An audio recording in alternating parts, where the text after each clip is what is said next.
Si vous avez lu ou vu Drifters, vous connaissez Naoshi Kanno, le pilote de chasse japonais de la Seconde Guerre mondiale. Il fait une entrée fracassante en combattant des dragons tranquillement. Mais ce n'est pas très surprenant, parce que le lieutenant Naoshi Kanno, véritable tête brûlée, a marqué par son talent et sa bravoure l'histoire de l'aviation militaire.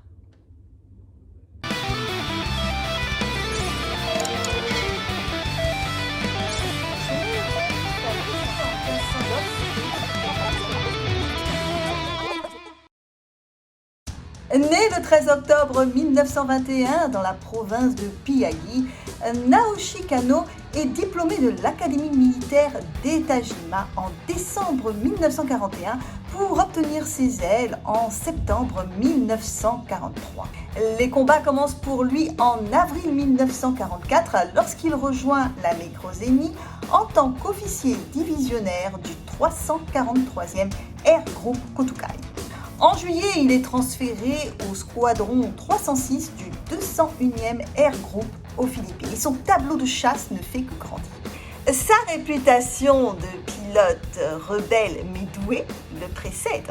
Sa technique préférée consiste à attaquer de face les formations B-24 américains. Un jour, il percute un bombardier, un Libérator, mais il s'en sort indemne. Ce garçon était né pour voler. Le mois de son arrivée, l'unité abat 60 bombardiers, ce qui lui vaut une citation. En octobre 1944, lorsque le corps des kamikazes est constitué aux Philippines, Naoshi Kanno se porte volontaire et est proposé pour diriger le groupe. C'est finalement le lieutenant Yukio Seki qui sera choisi, les autorités souhaitant lui confier une toute autre mission. Kanno doit désormais défendre le territoire japonais en tant que commandant de la 301e escadrille.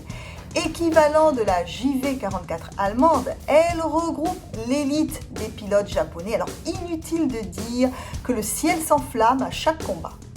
Lors d'une bataille d'une rare violence sur l'île de Shikoku, le chef de la patrouille américaine réussit à abattre Naoshi Kanno qui, en sautant en parachute, passe si près de son ennemi qu'il voit les détails de sa tenue de vol. Il tombe dans la cour d'une ferme, le visage et les mains brûlés. Ni une ni deux, il emprunte une bicyclette et il pédale aussi vite que possible vers la base. Sa ténacité au combat fait l'admiration de ses supérieurs, mais pas vraiment de ses subordonnés. Il trouvait qu'il surestimait ses capacités, sans parler de son inconscience face au danger. Bon, l'escadrille quand même comptait les plus grosses pertes. Le 1er août 1945, lors d'un combat au-dessus de l'île de Yaku, suite à un problème mécanique, un de ses canons explose. L'aile de l'avion fortement endommagée, il n'arrive plus à garder le contrôle de l'appareil. Il ordonne à un de ses hommes qui se proposait de le couvrir jusqu'à son retour à la base, de lancer l'assaut sans se préoccuper de lui. Rapidement, son avion disparaît aux yeux des Japonais et des Américains. Il n'a toujours pas été retrouvé. Ayant officiellement abattu ou endommagé 30 avions durant la guerre des Philippines et remporté 18 victoires lors de la défense du territoire, Naoshi Kanno sera promu lieutenant à titre posthume.